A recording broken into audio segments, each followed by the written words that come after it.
மாவட்டம் ஓமலூரில் மஞ்சள் விலை சரிந்துள்ளதால் விவசாயிகள் கவலையடைந்துள்ளனர். மஞ்சளை வாங்க வியாபாரிகளின் வரத்து குறைந்துள்ளதால் மஞ்சளின் விலை தற்போது சரிந்துள்ளது. கடந்த மாதம் ஒரு குவிண்டால் 18,000 ரூபாய் வரை விற்பனையான நிலையில் தற்போது 1,000 ரூபாய் வரை விலை சரிந்து 17,000 ரூபாய்க்கு விற்பனை செய்யப்பட்டு வருகிறது. ஓமலூர் வட்டார விவசாயிகள் விலை உயரும்போது விற்பனைக்கு கொண்டு செல்லும் வகையில் மஞ்சளை இருப்பு வைக்க தொடங்கியுள்ளனர்.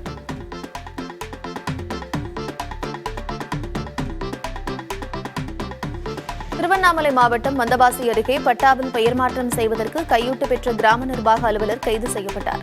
ஆலம்பூண்டி கிராமத்தைச் சேர்ந்த கிருஷ்ணன் என்பவர் தன்னுடைய விவசாய நிலத்திற்கான பட்டாவிற்கு பெயர் மாற்றம் செய்ய கூடலூர் கிராம நிர்வாக அலுவலர் பால்பாண்டியனை அணுகியுள்ளார்.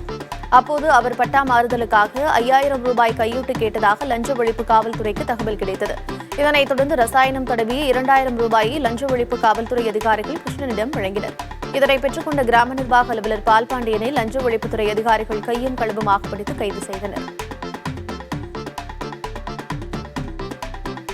சேலம் மாவட்டம் ஓமலூர் ஆட்டுச்சந்தையில் ஆடி பண்டிகையை முன்னிட்டு ஆடுகள் விற்பனை அதிகரித்துள்ளது. ஓமலூர் சந்தையில் 700 ஆடுகளும், சின்ன திருப்பதி சந்தையில் 1,200 ஆடுகளும் ஒரே நாளில் விற்பனையாகின. ஆடி மாதத்தை முன்னிட்டு கோயில்களில் திருவிழாக்கள் நடைபெறுவதால் ஆடு, கோழிகளை பலியிட்டு வழிபடுவது வழக்கம். இந்நிலையில் இன்று கூடிய ஆட்டுச்சந்தையில் ஆடுகள் 12,000 ரூபாய் முதல் 40,000 ரூபாய் வரை விலை உயர்ந்து விற்பனையானது.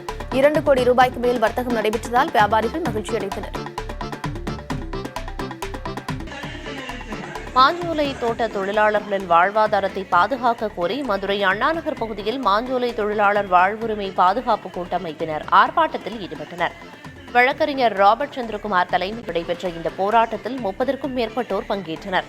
மாஞ்சோலை தோட்டத்தை தமிழ்நாடு தேயிலை தோட்டக் கழகத்தோடு இணைக்க மாஞ்சோலை, காக்காட்சி உள்ளிட்ட பகுதிகளில் அமைந்துள்ள எஸ்டேட் பகுதிகளை அரசு கட்டுப்பாட்டில் கொண்டுவர வேண்டும், ஒவ்வொரு தொழிலாளருக்கும் தலா 25 லட்சம் ரூபாய் நிதியுதவி வழங்கிட வேண்டும் என்பன உள்ளிட்ட கோரிக்கைகளை அவர்கள் முன்வைத்தனர். பகுஜன் சமாஜ் கட்சியின் மாநில தலைவர் ஆம்ஸ்ட்ராங் கொலை வழக்கை சிபிஐ விசாரணைக்கு மாற்றக் கோரி திருப்பத்தூர் மாவட்டம் ஆம்பூரில் பட்டியலின கூட்டமைப்பினர் கண்டன பேரணி நடத்தினர். அண்ணா பேருந்து நிலையம் முன்பு திரண்ட அவர்கள் அம்பேத்கர் சிலைக்கு மாலை அணிவித்தனர். பின்னர் ஆம்பூர் முக்கிய வீதிகள் வழியாக ஊர்வலம் சென்ற அவர்கள் ஆம்பூர் வருவாய் ஆய்வாளர் அலுவலகம் முன்பு கண்டன ஆர்ப்பாட்டத்திலும் ஈடுபட்டனர்.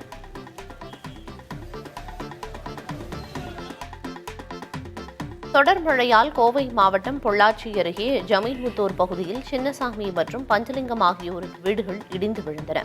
இதில் சின்னசாமியின் வீட்டுச் சுவர் பஞ்சலிங்கம் வீட்டின் மேல் விழுந்ததில் வீட்டிலிருந்த பஞ்சலிங்கத்தின் மகன் கனக சபாபதி படுகாயமடைந்தார். இதைத் தொடர்ந்து கனக சபாபதி சிகிச்சைக்காக மருத்துவமனையில் அனுமதிக்கப்பட்டுள்ளார்.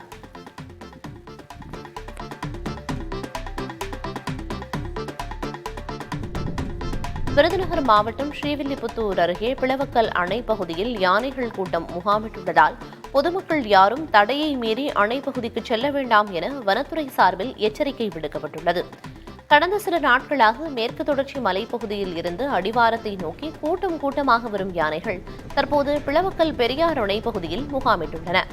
ஏற்கனவே பொதுமக்கள் செல்ல தடை விதிக்கப்பட்டுள்ள நிலையில் சிலர் தடையை மீறி சென்று வருவதால் வனத்துறையினர் மீண்டும் எச்சரிக்கை விடுத்துள்ளனர்.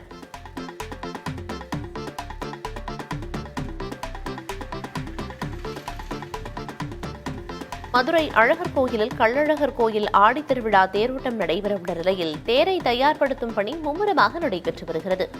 சுமார் 60 அடி உயரம் கொண்ட இந்த தேரில் அலங்கார பணிகளும் துரிதமாக நடைபெற்று வருகிறது. தேரில் 200 அடி நீளம் கொண்ட புதிய வடக்கயிறு பொருத்தப்படுகிறது.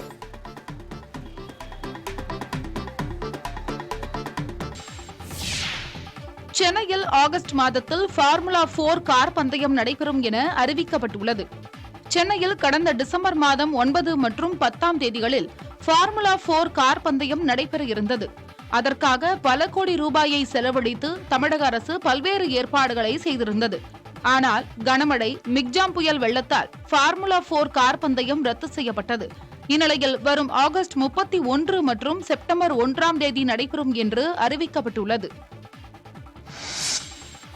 தமிழக வீராங்கனை இந்துமதி கதிரேசனுக்கு சிறந்த கால்பந்து வீராங்கனை விருது அறிவிக்கப்பட்டுள்ளது.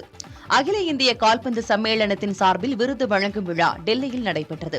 இதில் 2023-24 ஆண்டுக்கான இந்தியாவின் சிறந்த கால்பந்து வீராங்கனைகளுக்கான விருது இந்துமதி கதிரேசனுக்கு வழங்கப்பட்டிருக்கிறது.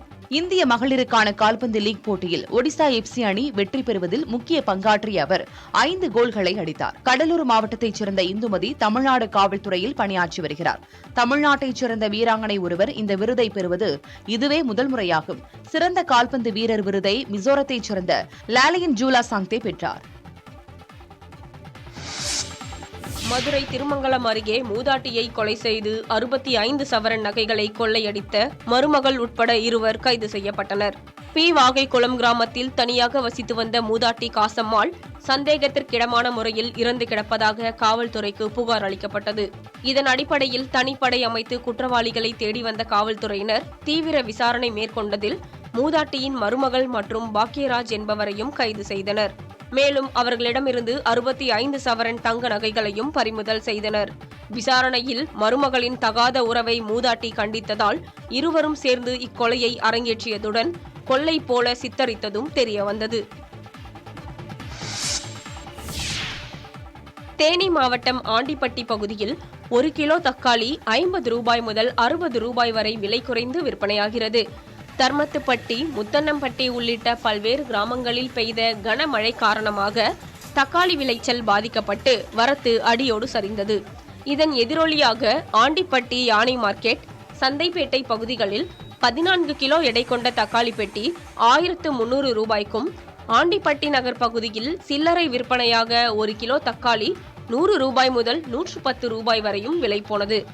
இந்த சூழ்நிலையில் தக்காளியின் வரத்து சற்று அதிகரித்திருப்பதன் காரணமாக தற்போது விலையும் பாதியாக குறைந்துள்ளது. அதன்படி 14 கிலோ எடை கொண்ட தக்காளி பெட்டி 600 ரூபாய் முதல் 650 ரூபாய் வரையும், சில்லறையாக 1 கிலோ தக்காளி 50 ரூபாய் முதல் 60 ரூபாய் வரையும் விற்பனை செய்யப்படுகிறது. முல்லை பெரியாறு அணையிலிருந்து நீர் திறப்பு அதிகரிப்பால் தேனி மாவட்டம் லோயர் கேம்பில் மின் உற்பத்தியும் அதிகரித்துள்ளது. பருவமழை காரணமாக முல்லை பெரியாறு அணையின் நீர்மட்டம் ஒரு வாரத்தில் 121 அடியிலிருந்து 127 அடியை கடந்திருக்கிறது. முல்லை பெரியாறு அணை நீரை வைகை அணையில் இருப்பு வைக்கும் பொருட்டு தமிழகத்திற்கான நீர் திறப்பு வினாடிக்கு 1267 கன அடியிலிருந்து வினாடிக்கு 1355 கன அடியாக அதிகரித்துள்ளது. இதனால் அணை நீர் மூலம் மின் உற்பத்தி செய்யப்படும் லோயர் கேம்ப் பெரியார் நீர்மின் நிலையத்தில் தினசரி மின் உற்பத்தி 112 மெகாவாட்டிலிருந்து 122 மெகாவாட்டாக அதிகரித்திருக்கிறது.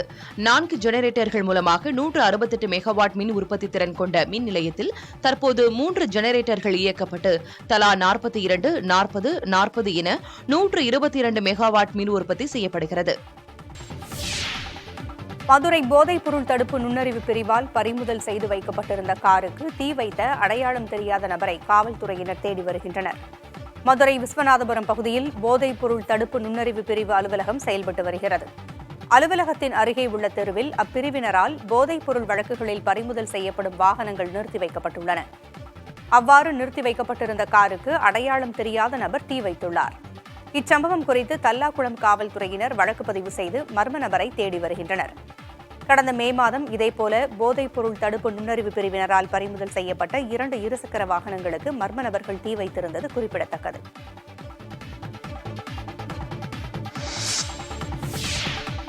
திருப்பூர் மாவட்டம் முடுமலை அருகே ரஜினியின் கூலி படத்தின் முதல் பார்வை போஸ்டரை போல களிமண்ணில் ரசிகர் ஒருவர் சிலை செய்து அசத்தியுள்ளார். பூளவாடியைச் சேர்ந்த ரஞ்சித் ரஜினி மீது கொண்ட அன்பினால் தனது பெயரை ரஜினி ரஞ்சித் என்று மாற்றிக்கொண்டார். அவரது படங்கள் குறித்து வெளியாகும் முதல் பார்வை போஸ்டர்களை களிமண்ணில் செய்வது இவர் வழக்கம். லால் சலாம், ஜெயிலர் போன்ற படங்களுக்கும் இதேபோன்று சிலைகளை செய்து அசத்தினார். தற்போது கூலி படத்தின் முதல் பார்வை போஸ்டருக்கும் சிலை ஒன்றை செய்துள்ளார். தான் செய்த சிலைகளில் சிலவற்றை ரஜினிக்கு பரிசளித்திருக்கிறார் என்பது குறிப்பிடத்தக்கது.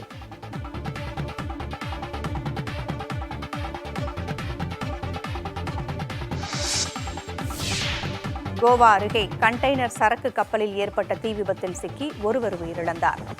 குஜராத் மாநிலம் முந்த்ரா துறைமுக பகுதியிலிருந்து இலங்கையின் கொழும்புக்கு MV மேயஸ் பிராங்க்ஃபர்ட் என்ற கண்டெய்னர் சரக்கு கப்பல் சென்று கொண்டிருந்தது.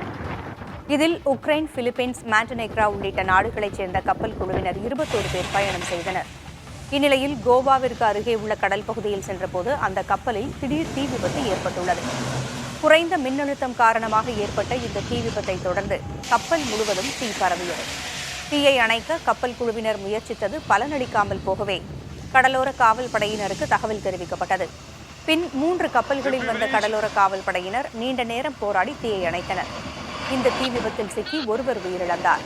மற்றவர்கள் பாதுகாப்பாக மீட்கப்பட்டு கரைக்கு அழைத்து வரப்பட்டதாக தகவல்கள் கிடைத்துள்ளன.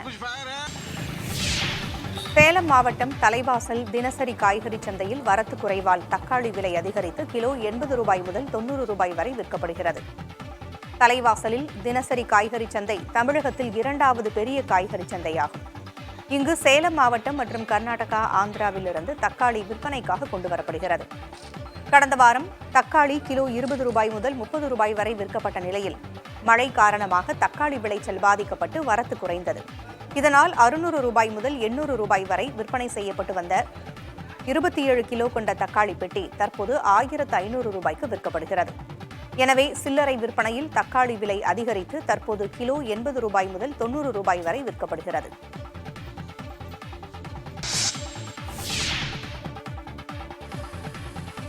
மயிலாடுதுறை மாவட்டம் தரங்கம்பாடியில் சுற்றுலா தலமாக விளங்கும் டேனிஷ் கோட்டை மற்றும் டேனிஷ் கவர்னர் மாளிகை உள்ளிட்டவற்றை பழமை மாறாமல் புதுப்பிக்கும் பணிகளில் தமிழ்நாடு தொல்லியல் துறையினர் தீவிரமாக ஈடுபட்டுள்ளனர். 400 ஆண்டுகள் கடந்தும் இன்றளவும் கம்பீரமாக உள்ள டேனிஷ் கோட்டை 3,63,00,000 ரூபாய் மதிப்பீட்டிலும், டேனிஷ் கவர்னர் மாளிகை 4,33,00,000 மதிப்பீட்டிலும் பழமை மாறாமல் புதுப்பிக்கப்பட உள்ளன. இதற்காக கடுக்காய், வெல்லம் உள்ளிட்ட இடிபொருட்களை கொண்டு பழங்கால கட்டுமான கலவை பூச்சு தயார் செய்யப்பட்டு பணிகள் தொடங்கப்பட்டுள்ளன. மேலும் இயந்திரங்களை பயன்படுத்தாமல் தொழிலாளர்களே பணியில் ஈடுபட்டுள்ளனர். சிதிலமடைந்த பகுதிகள் பண்டைய கால செங்கற்கள் கொண்டு சீர் செய்யப்படுகின்றன.